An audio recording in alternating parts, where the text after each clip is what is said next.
ভুবি পুরা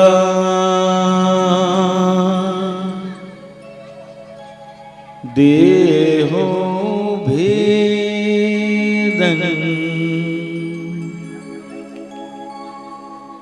গত তনু চৈতন্যক্ষম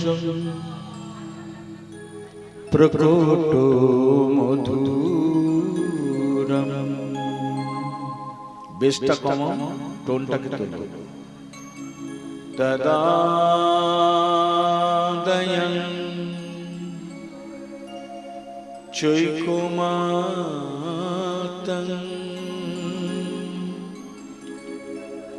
রাধা ভাবদূতি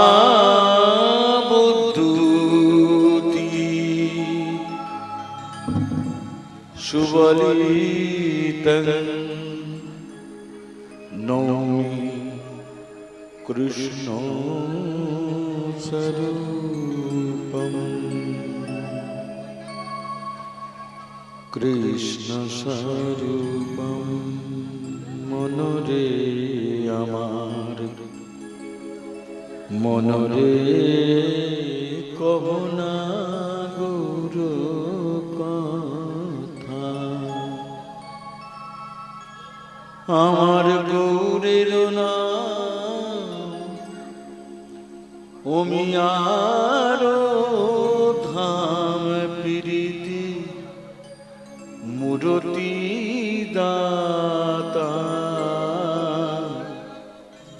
প্রীতি মূরতি দাতা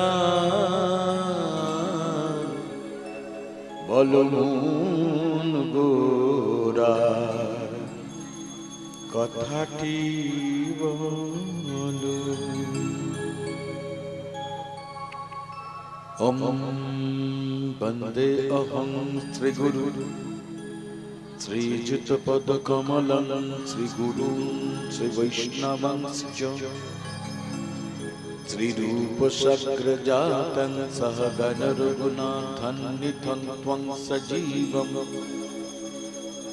সাদয়িত স অবধূতং পরিজন সহিতং কৃষ্ণ চৈতন্য দেবং শ্রী রাধা কৃষ্ণ পাদান সহগণ ললিতাং শ্রী বিশাখান্বিতংশ্চ মন্নাথ শ্রী জগন্নাথ মদ্গুরু শ্রী জগদ্গুরু মদাত্ম সর্বভূতাত্ম তস্मै শ্রী গুরবে নমঃ। ওম নমো নারায়ণং নমস্কৃত্য নরং চৈব নরোত্তমং দেবীং সরস্বতীং ব্যাসং ততো জয়মুদীরয়ে। আজনলম্বিত ভুজৌ কনকবদাত সংকীর্তনৈক পীতরো কমলায়তাক্ষ বিশ্বম্বর দ্বিজবর যুগধর্ম পালো বন্দে জগৎ প্রিয় কর করুণা অবতার। ওম নমো ব্রহ্মণ্য দেবায় গো ব্রাহ্মণ্য হিতায় চ জগৎ হিতায় কৃষ্ণায় গোবিন্দায় নমো নমঃ। হে কৃষ্ণ করুণা সিন্ধু দীনবন্ধু জগৎপতে গোপেশ গোপিকা কান্ত রাধা কান্ত নমস্তুতে। তপ্ত কাঞ্চন গৌরাঙ্গী রাধে বৃন্দাবনেশ্বরী বৃষভানুসুতে দেবী প্রণমামি হরি প্রিয়া। বৃন্দাবৈ তুলসী দেবৈ প্রিয়া কেশবস্য কৃষ্ণ ভক্তি পদে দেবী সত্যবতৈ নমো নমঃ। নিগম কল্পতরুর্গলিতং ফলমুশুকমুখাদমৃত দ্রবসংযুতং বিবত ভাগবতং রসমালয়ং মুহুরহ রসিকা ভুবি ভাবুকা বঞ্চকল্পতরুভ্যশ্চ কৃপা সিন্ধুভ্য এব চ পতিতানাং পাবনেভ্যো বৈষ্ণবেভ্যো নমো নমো ব্রাহ্মণেভ্যো নমো নমো ভক্তেভ্যো নমো নমো। হরের নামৈব কেবলম কলৌ নস্তেব গতিরন্যথা। হরি বল হরি বল হরি বল। জয় জয় শ্রী গুরু নিতাই গৌর সীতানাথ প্রেমানন্দে। হরি হরি বল হরি হরি বল হরি হরি বল। মহতি হরি কথা, কৃষ্ণ কথা, ভাগবতী কথা সভায় উপস্থিত এবং অনুপস্থিত সমস্ত সাধু গুরু বৈষ্ণব ব্রাহ্মণ অব্রাহ্মণ এবং যাত্রাদারি থেকে আগত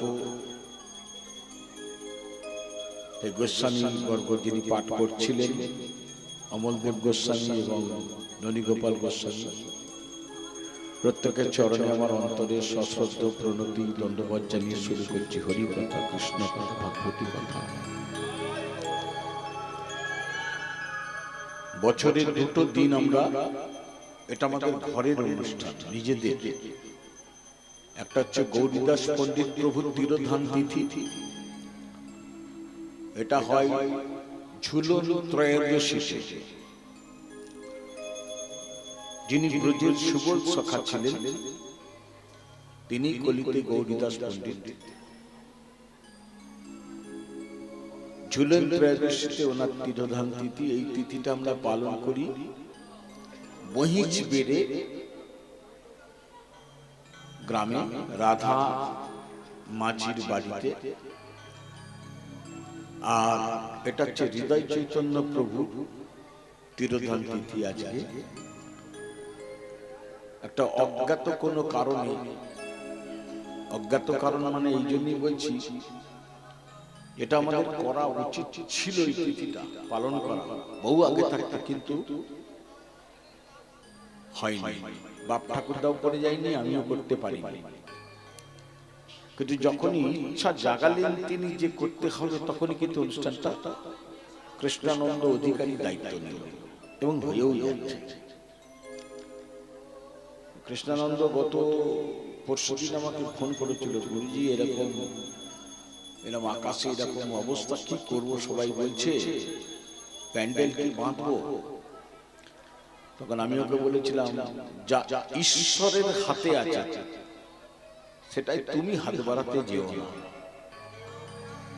তুমি প্যান্ডেল করো, যদি হয় সেটা নিতাই চাঁদের কৃপা, যদি না হয় সেটাও নিতাই চাঁদের কৃপা। দেখুন আজকে সকালেও বৃষ্টি হয়েছে, কিন্তু একটু কালকে হলদিয়াতেও প্রচুর ঝড়ঝড় বৃষ্টি হয়েছে, কিন্তু দেখুন আজকে আকাশ পরিষ্কার। আমরা করি কি, ঈশ্বরের কাজে আমরা হাত চালিয়ে দিই। মুখে বলি যে আপন ইচ্ছায় জীব কোটি বাঞ্ছা করে, কৃষ্ণ ইচ্ছা ব্যতি বাঞ্ছা নাই করে, এটা মুখে থেকে গেছে, কিন্তু কার্যক্ষেত্রে আমরা কেউ পালন করি না এটা। এখানে এমন একজন এসেছে আজকে কুরপাই থেকে, স্বপন দাস, এর বাবার নাম ছিল বঙ্কিম দাস। প্রথম যখন গৌরীদাস পণ্ডিত প্রভু তিরোধান তিথি পালন করা হয় তখন ওনার গৃহে, আর ওটা তো ঝুলন ত্রয়োদশী মানে তো জানেন ঝড়ঝড়ের সময়, ওই প্রতিবারই আমাকে ফোন করতো আর বলতো, বা গেলে বলতো, গুরুজি এইরকম মেঘ কি হবে। আমি একই কথা বলতাম, বঙ্কিম বাবু যেটা ঈশ্বরের হাতে আছে সেটা আপনি কেন চিন্তা করছেন। এমন হতো প্রতি বছর অনুষ্ঠানে, বিশ্বাস করবেন না আপনারা, ওনার ছেলে আছে জিজ্ঞেস করতে পারেন, এখানে আজকে এসেছে, অনুষ্ঠান শেষ, পঙ্গত শেষ, বৃষ্টি আরম্ভ। আশ্চর্য, প্রতি বছর মানে কোনো বিজ্ঞান দিয়ে মেলাতে পারবো না আমরা। যাই হোক, হৃদয় চৈতন্য প্রভুর পুণ্যতিথি খুব ভালো লাগছে। প্রতি বছর এই তিথিটা এইখানেই পালন হবে। কৃষ্ণানন্দকে আমি দায়িত্ব দিচ্ছি এবং আপনাদের দায়িত্ব দিচ্ছি সর্বতভাবে ওর পাশে দাঁড়াবে, সর্বতভাবে সমস্ত কিছু দিয়ে। মানে সমস্ত কিছু বলতে যা বোঝায় আর কি, শুধু পয়সা কড়ির কথা বলছি না, শরীর দিয়ে, বুদ্ধি দিয়ে, যোগান দিয়ে, সবকিছু দিয়ে একটু পাশে দাঁড়াবে। ও তো একা, তাতে একটা অনুষ্ঠান হতে হবে।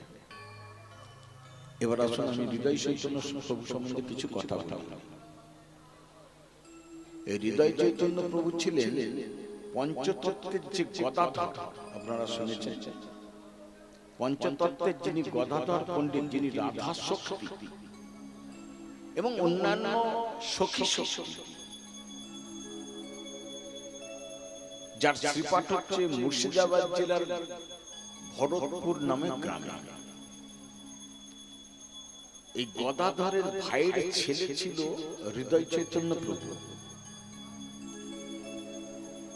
এখানে একটু মন দিয়ে শুনবেন, তার কারণ এই জায়গাটা বলার পর আমি একটা প্রশ্ন করব, ধৃষ্টতা মার্জনা করবেন। শাস্ত্র অধিকার দিয়েছে বলি প্রশ্নটা করতে পারব, তো তখনই প্রমাণিত হবে যে কে শুনেছেন কান দিয়ে আর কে শুনেছেন মন দিয়ে ধরা পড়া। এই হৃদয় চৈতন্য প্রভু যখন 5 বছর বয়স, তখন গৌরীদাস পণ্ডিত প্রভু ওই গিয়েছিলেন মুর্শিদাবাদ জেলার ভরতপুরে। ভরতপুরটা কোনখানটা আমি বলে দিচ্ছি আপনারা। আমি বেশি করতাম না, তাহলে পোশাক চালু করলে পুজো করতে হবে না, এমন কিছু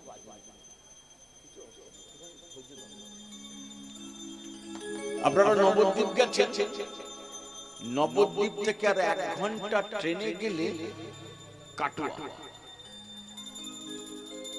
কাটোয়া থেকে আর একটা ট্রেন পাল্টালে 3টে স্টেশন মাঝখানে 4 নম্বর স্টেশনটা হচ্ছে যেটা, সেইটাই নামতে হয়।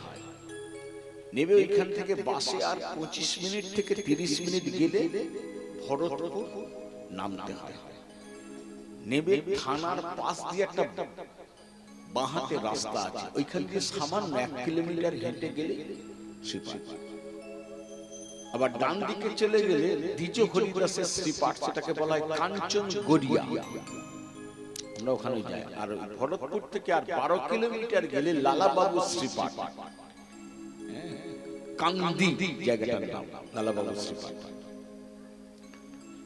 তো এই ভরতপুরে যখন গৌরীদাস পণ্ডিত প্রভু যায়, হৃদয় চৈতন্য প্রভুর পিতার কাছে হৃদয় চৈতন্য প্রভুকে ভিক্ষা চায়, এই সন্তানটা আমাকে দেন, আমি ভগবত সেবায়, নিতাই গৌরের সেবায় কাজে লাগাবো, একে নিয়োগ। তো দ্বিধায় নিঃসংকোচে 5 বছরের একটা ছেলে গৌরীদাসের হাতে তুলে দিয়েছিলেন। এবং গৌরীদাস পণ্ডিত প্রভু ওই হৃদয় চৈতন্য প্রভুর 5 বছর বয়স যখন, তাকে নিয়ে চলে এসেছিল। ইনি এসে কি সেবাটা করতেন, সেবা তো বহু রকম হয়।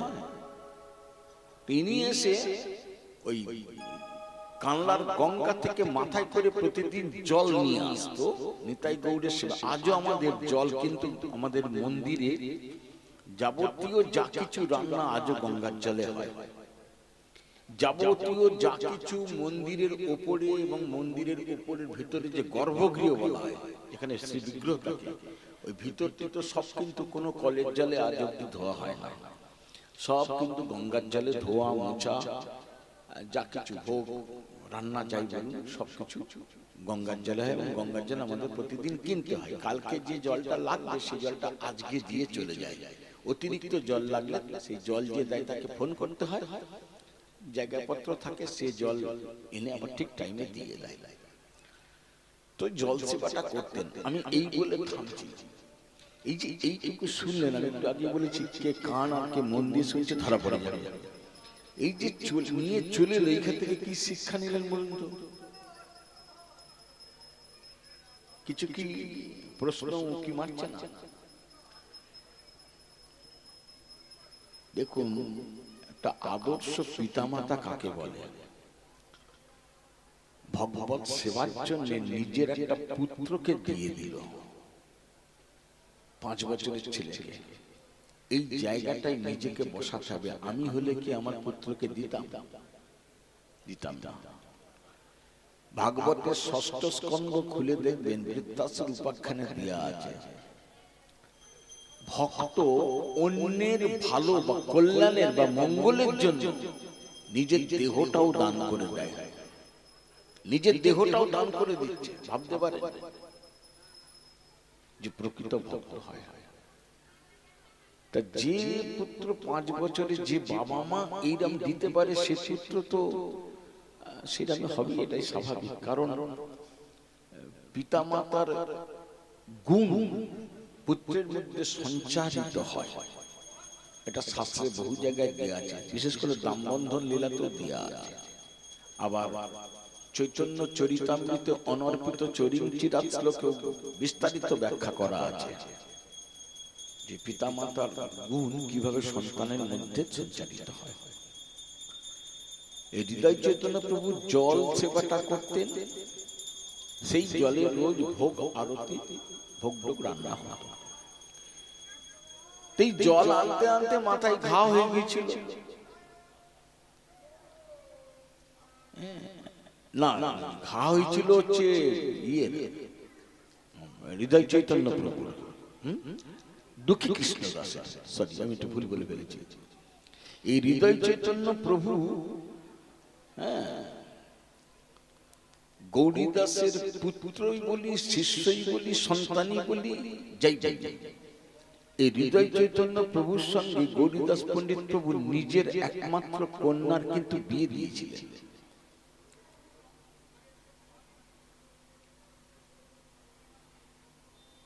সেইখান থেকে বংশধর এসেছে হৃদয় চৈতন্য প্রভু। এই গৌরীদাস পণ্ডিত প্রভু, হৃদয় চৈতন্য প্রভু, এরা কি সাধক ছিলেন জানেন? এরা নাম সাধক ছিলেন, হরি নামের সাধক। ওই জন্য দীক্ষা নিতে হয় আপনি কি করতে চাইছেন এটা জেনে নিয়ে তবে সংস্কারটা নিতে হয়। যেমন আপনি রান্নার কাজ করে পেট চালাবেন, দেখবেন মেদিনীপুরে এমন কিছু গুরুদেব আছে যারা রান্নার কাজটা করে, আবার ভাগবত করে, আবার হরি মন্দির প্রতিষ্ঠাও করছে। এদেরকে বলা হয় কর্মী গুরু। তাদের কাছে আপনি কান পাতবেন, তাতে ভক্তির বীজ অঙ্কুরিত হবে না, কিন্তু আপনার রান্নার কিছু বায়না টাইনা আপনি পেয়ে যাবেন। মানে কিছু মনে করবেন না, আমি একদিন শাস্ত্রের কথা বলছি, দেখিয়ে দেবো। কর্মী গুরু, জ্ঞানী গুরু আছে, যোগী গুরু আছে। যে গুরু শুধু ভাগবত এবং নামে ডুবে আছে, তার কাছে যদি কান পাতেন তবে আপনার ভক্তির বীজ থেকে অঙ্কুর হবে এবং চারা হবে, নালে হবে না। যেমন হৃদয় চৈতন্য প্রভুর শিষ্য হচ্ছে দুঃখী কৃষ্ণ দাস, পরে শ্যামানন্দ প্রভু হয়েছিলেন। দেখুন, এই শ্যামানন্দ প্রভু ছিলেন নাম সাধক। তার প্রমাণ দিচ্ছি, বৃন্দাবনে শ্যামানন্দ প্রভু যেখানটায় নাম করতেন প্রতিদিন, সেখানে পাশে একটা বুড়ি মা প্রতিদিন জাঁতায় গম ভাঙাতো। গম, তখনকার দিনে তো ওই গম ভাগানো মেশিন টেশিন কল টল ছিল না, জাঁতাতেই ছিল। আমরাও মা ঠাকুমাদের দেখেছি। তা জাঁতা যখন বুড়ি ঘোরাতো তখন ওই জাঁতার ঘর ঘর ঘর ঘর আওয়াজ হতো, নামে ব্যাঘাত হতো। কিন্তু শ্যামানন্দ প্রভু তো পরম ভক্ত ছিলেন। তিনি দেখছেন যে বুড়ি যদি গম না ভাঙায় তারই বা পেট চলবে কি করে, কিন্তু নামে ব্যাঘাত হতো, কিছু বলতো না। তো একদিন ওইরকম শ্যামানন্দ প্রভু নাম করছেন, নাম করতে করতে বুড়ি পাশে এরকম জাঁতাকল ঘোরাচ্ছে, আর ওটা আওয়াজ হচ্ছে। সেই সময় একটা অদ্ভুত লীলা হলো, যদিও তার লীলা সবই অদ্ভুত। তো যখন আওয়াজ হচ্ছিল গমে গম জাঁতাতে, তখন ভগবান কৃষ্ণ স্বয়ং এসে তার চরণ দিয়ে জাঁতাটাকে চেপে ধরেছিলেন। চেপে ধরে বুড়িমাকে বলেছিলেন, এই বুড়ি, আমার ভক্ত এখন নাম করছে, এখন কোনো শব্দ করা যাবে না। নিতাই গৌর। আমার ভক্ত নাম করছে, তার মানেটা কি? আপনি যখন নাম করেন সঙ্গে সঙ্গে কৃষ্ণের দৃষ্টি আপনার উপরে পড়ে, কারণ কৃষ্ণ নিজে বলছেন যে আমার নাম করে। ভাগবতের দেখবেন এটা দেয়া আছে, জমাল অর্জুন ব্যাখ্যায় সবচেয়ে ভালো দেয়া আছে। কৃষ্ণ নিজে বলছেন যে আমার নাম করে, তো আমি যেন কেমন তার কাছে ঋণগ্রস্ত হয়ে যাই। ভগবান বলছে আমি ঋণী হয়ে যাই, তার দিকে সবাই দৃষ্টিটা কি আমি, তার যাতে কোনো অসুবিধে না হয়। তাহলে জাঁতাটাকে চেপে ধরেছিল চরণ দিয়ে, এবং শ্যামানন্দ প্রভু নির্বিঘ্নে নাম করেছিলেন। এই হৃদয় চৈতন্য প্রভুকে পাঠিয়েছিল কোথায়? গৌরীদাস জীব গোস্বামীর কাছে, শ্রেষ্ঠ দার্শনিক। পূর্ব লীলায় যিনি সখী ছিলেন এই জীব গোস্বামী, মহাপ্রভুর পার্শ্বদ। এবং জীব গোস্বামী প্রথমে চিনতে পারেননি জীব গোস্বামী হৃদয় চৈতন্য প্রভুকে। যখন বৃন্দাবনে পাঠিয়ে দিলেন, বৃন্দাবনে গিয়ে যখন জীব গোস্বামী চরণ প্রার্থনা করলেন, তখন তিনি জীব গোস্বামী বলেছিলেন হবে না। কিন্তু যখন গৌরীদাস পণ্ডিত প্রভুর নামটা তিনি বললেন, তখন জীব গোস্বামী সঙ্গে সঙ্গে বলেছিলেন গৌরীদাস পাঠিয়েছে, তোমাকে তো ফেরানো যাবে না। তারপরে হৃদয় চৈতন্য প্রভুকে তিনি চরণে স্থান দিয়েছিলেন এবং ভজন, যাই বলি ভজন শিখিয়েছিলেন ইত্যাদি। তো সেই এই অম্বিকা কামলা শ্রীপাঠটা বড় বিচিত্র শ্রীপাঠ। এদিকে দেখুন যোগাযোগ রয়েছে গদাধরের শ্রীপাঠের সঙ্গে, আবার খড়দা শ্রীপাঠ নিত্যানন্দ প্রভুর যে শ্রীপাঠ লীলাস্থল খড়দা, উত্তর 24 পরগনা। এই নিত্যানন্দ প্রভুর বিয়ে হলো কার সঙ্গে? না, গৌরীদাসের দাদা সূর্যদাস পণ্ডিতের দুই কন্যা বসুদার জাহ্নবী মায়ের সঙ্গে। যার জন্য খড়দা শ্রীপাঠের মানে নিত্যানন্দ প্রভুর আমরা হচ্ছি কাকা শ্বশুর হিসেবে। নিত্যানন্দ প্রভুর গৌরীদাস পণ্ডিত প্রভু ছিল নিত্যানন্দ প্রভুর কাকা শ্বশুর। সেই সূত্রে খড়দা শ্রীপাঠে যারা কে জানে শ্যামানন্দ প্রভুর শিষ্য কে? কে বলতে পারে দেখি? রসিকানন্দ প্রভু। এই রসিকানন্দ প্রভু কত বড় সাধক দেখুন, 25,000 একর বিঘে সম্পত্তি ছিল। আমি আবার বলছি, 25,000 একর বিঘে সম্পত্তি ছিল। সমস্ত সম্পত্তি গোপীবল্লভপুর শ্রীপাঠের নামে দান করে দিয়ে তিনি এই ভজন পথে চলে এসেছিলেন। কত বড় সাধক ছিলেন। এবং গোপীবল্লভপুর জানেন আজও জঙ্গলমহল এবং প্রান্তিক এলাকা। এই রসিকানন্দ প্রভু তখন ওই জঙ্গলে মত্ত হাতি, যে হাতির ভয়ে কেউ ওই বনের আশপাশ দিয়ে যাতায়াত করত না, সেই মত্ত হাতিকে হরিনাম শুনিয়ে শান্ত করে দাঁড় করিয়ে রেখেছিলেন। এটা কি করে হচ্ছে?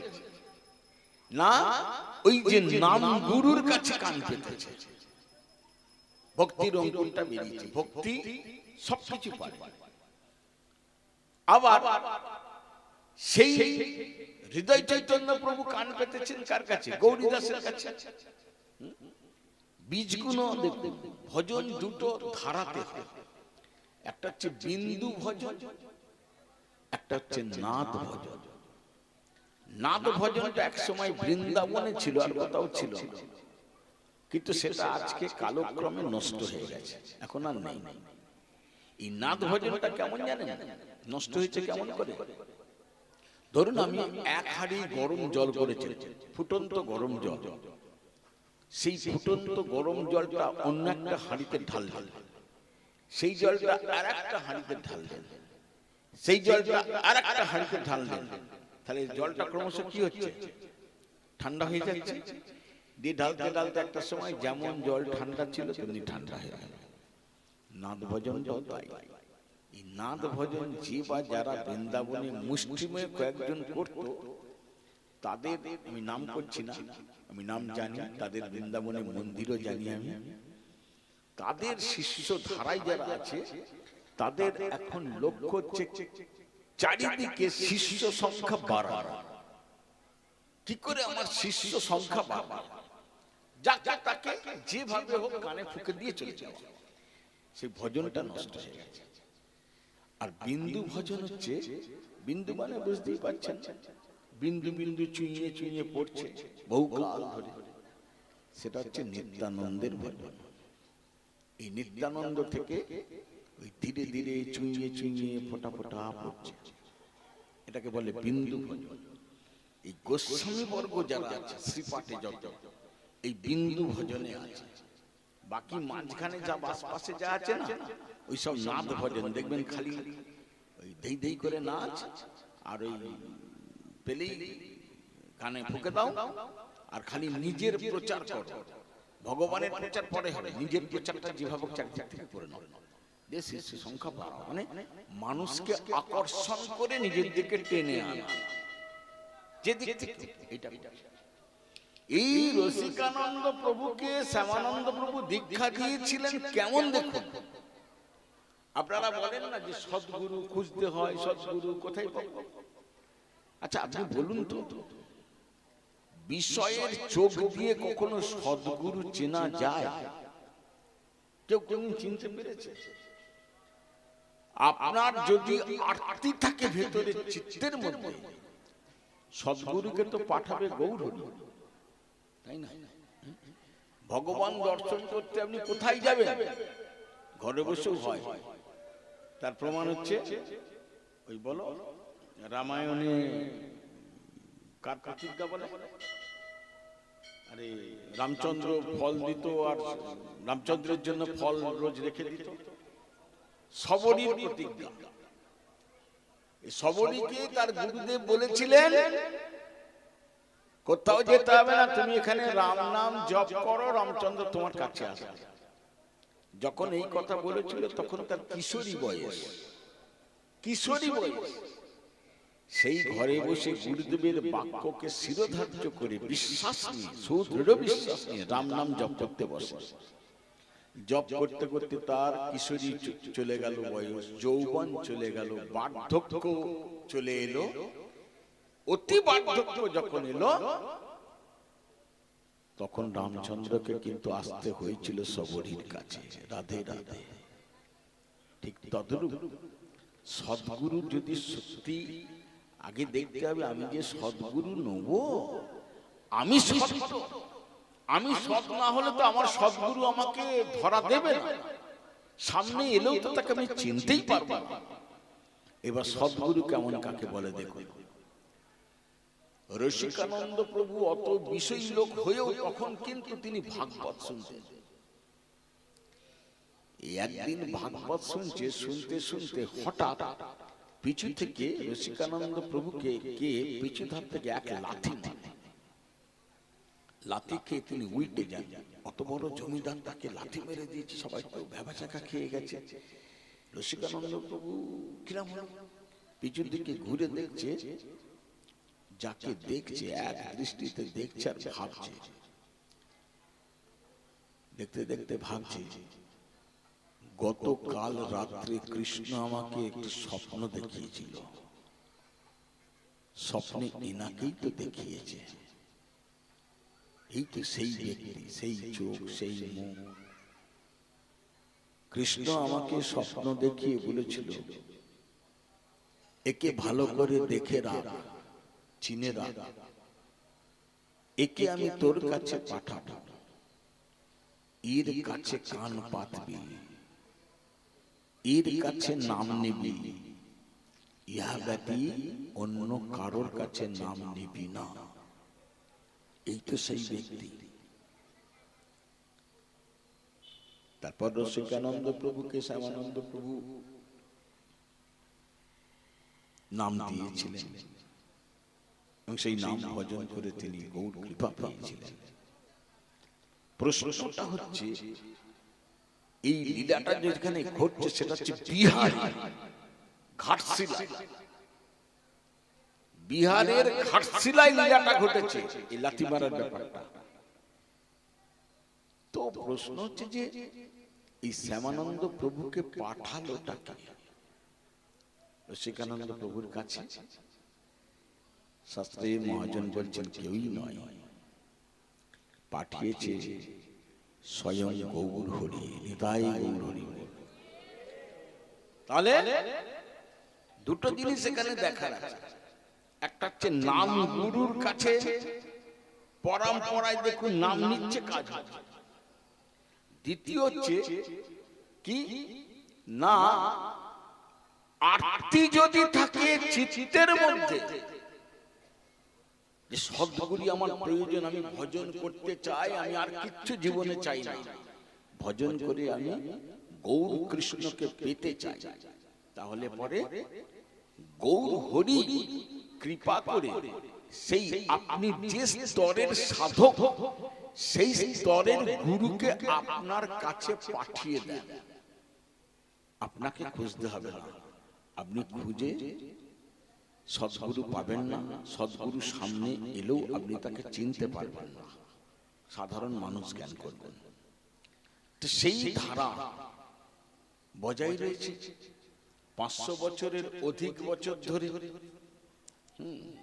সেবা করার জন্য হৃদয় চৈতন্য প্রভুকে নিয়ে এলেন, মাথায় ঘা হয়ে গেছে জল সেবা করতে করতে। আচ্ছা বলুন তো, গ্রামে তো অনেক মন্দির থাকে, কটা কোন মন্দিরে গিয়ে বছরে একটা দিন একটু জল, সেই মন্দিরে সেই দিনকার যা জল লাগবে সেই জলটা আমি দিয়ে আসবো, গিয়ে মাথায় করে হোক, কাকে করে হোক, পিঠে করে হোক, নিয়ে গিয়ে দিই না। গ্রামে, প্রত্যেক গ্রামে কোনো না কোনো মন্দির থাকে। একদিনও কারণ ইচ্ছা হয়েছে যে ঠিক আছে আমি বছরে একদিন হলো মন্দির উঠান টুঠান সব ঝাঁট দিয়ে মন্দিরটা একটু মুছে দিয়ে আসবো, এটাও তো সেবা। সেবা মানে কি ভালো ভালো জিনিস না, সেবা শব্দের অর্থ হচ্ছে সেব্যের প্রীতিবিধান। সেব্যের প্রীতিবিধান মানে কি, আমি যার সেবা দিচ্ছি একমাত্র তিনি কিসে সুখ হয়। আপনার বাড়ির সামনে যদি আবর্জনা পড়ে থাকে আপনার সেটা ভালো লাগবে? আপনি তো বাড়ির সামনেটা প্রতিদিন ঝাঁট দেন, গোবর জল দেন, মার্জন টার্জন করেন, তাই না? তেমনি আমার যে মন্দিরে বিগ্রহ আছে সেই মন্দিরের প্রাঙ্গণেও তো তিনি রাতবিরেতে বিহার করতে বেরোন, বিহার করতে বেরোন তো, লীলা করতে বেরোন তো, তিনি যেখানেই থাকতেন, যে মন্দিরেই থাকতেন। তো সেই মন্দিরটা বা মন্দিরের আঙিনা বা মন্দিরের আশপাশ একটু আগাছাগুলোকে তুলে ফেলে দিই, একটু সামনে পরিষ্কার করে দিই, ঝাঁটটা দিয়ে দিই, মন্দিরটা একটু মুছে দিই, হরিনাম করতে করতে। মহাপ্রভু নিজে গুন্ডিকা মার্জন করেছেন, গুন্ডিচা মার্জন করে নিজে আচরণ করে দেখিয়েছেন, প্রত্যেকের ভক্তের করা উচিত। শ্যামানন্দ প্রভু জানেন তো, ঝাঁট দিতে গিয়ে নুপুর প্রাপ্তি হয়ে গেলেন। তাহলে এই হরিকথা শুনে চলে গেলাম, এর জন্য হরিকথা নয়। হরিকথা হচ্ছে শোনার পর সেটাকে কার্যে পরিণত করা। এবার আপনি শুনলেন, শুনে গ্রামে মন্দির আছে, একদিনও গেলেন না, একটু জল সেবা দিয়ে এলেন না, কি একটু ঝাঁট দিলেন না, কি একটু মার্জন করলেন না, কি আগাছাগুলো তুললেন না, তাহলে কি লাভ শুনে? কি লাভ? পুত্র সন্তান দিয়ে দিয়েছিল 5 বছরের ছেলেকে, আমি পারবো না, আপনি পারবো না, ঠিক আছে, কিন্তু ঝাঁটটা তো একদিন দিতে পারবো। তাহলে আর এই তিথি শুনে লাভটা কি? সকালবেলায় তো চলে এসেছি, কিন্তু আগের দিন এসে যদি এই জায়গাটা চলো আমরা একটু ঝাঁটটা দিই, গুরুবাড়ি তো, তাহলে করছি না কেন? না অভিমান আছে আমার, আমি ভালো সেজে গুজে এসেছি, আমি ভালো জামা কাপড় পরে এসেছি, ধুলো টুলো ঘাঁটবো না, এই অভিমান ভেতরে রয়ে গেছে, বা অন্য অভিমান, আমি ঝাঁট দেবো, এটা কখনো হয়? এই অভিমান থেকে কিন্তু আমাদের ভজন শুরু হয় না। অভিমান যতক্ষণ থাকবে ততক্ষণ ভজন ক্রিয়া শুরু হয় না। সমস্ত অভিমানকে বিসর্জন দিয়ে তবে গুরু চরণে আশ্রয় করতে হয়, আর নইলে গুরুর কাছ থেকে কিছু পাওয়া যাবে না। আমি বিশ্রাম দিয়ে দেবো, সেবা স্টার্ট করে দিবেন, হ্যাঁ? তাহলে একটু আমি বিশ্রাম দেবো, হরিলোকটা দিয়ে দে, গুরু পুজো যা করার পর, হ্যাঁ, দিয়ে তারপরে প্রসাদ খাওয়া, নাহলে এলোমেলো হয়ে যাবে সব, বুঝলি? লাগি তার কি করবি কর। রাধে রাধে।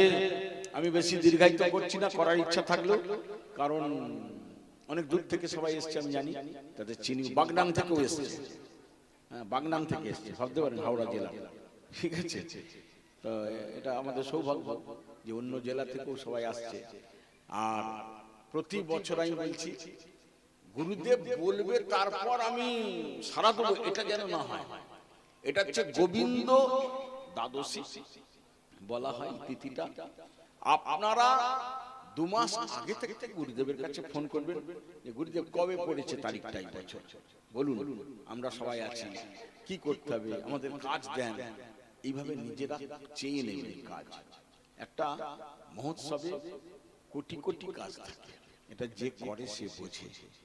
একসঙ্গে আমরা এখানে, আমি এখানে এসে বসে বলছি, আপনি এখানে বসেছেন, কিন্তু এই বসার জায়গাটা তৈরি করতে গেলে কতটা যে নিতাই গৌড়ের কৃপা একজনের উপর হলে তবে হয়। একটা সাধারণ দৃষ্টি দিয়ে ভাবতে পারছেন না? হ্যাঁ, সকালেও তো মেঘ ছিল, কোথায় মেঘ এখন? যদি বৃষ্টি হতো তখন কিন্তু আমরা বলতাম যে হ্যাঁ ভগবান এ তুমি কি করলে, দোষটা ভগবানের ঘাড়ে দিতাম। কিন্তু দেখুন একবারও ভগবানকে কৃতিত্ব দিয়েছি আমরা কেউ, যে তোমারই কৃপায় আজকে আকাশ পরিষ্কার, নিতাই গৌর হরি বল। হ্যাঁ ঠিক আছে, কি আয়োজন আছে করুন, আমি এখানে বিশ্রাম দিচ্ছি। কেমন? যা বলা নিতাই চৈতন্য প্রভু, হরিদাস পণ্ডিত প্রভু সম্বন্ধে তো অমল দেব গোস্বামী বলেই গেছে, আর ননীগোপাল গোস্বামীকে তো বলতে দিয়েও আমি মাইক কেড়ে নিলাম। অপরাধ মার্জনা করো, কেমন? জয় রাধে। ঠিক আছে, কৃষ্ণানন্দ অধিকারীকে বলছি যে যা করার করো, আর যা যা করার এবার করে দাও, শুরু করে দাও।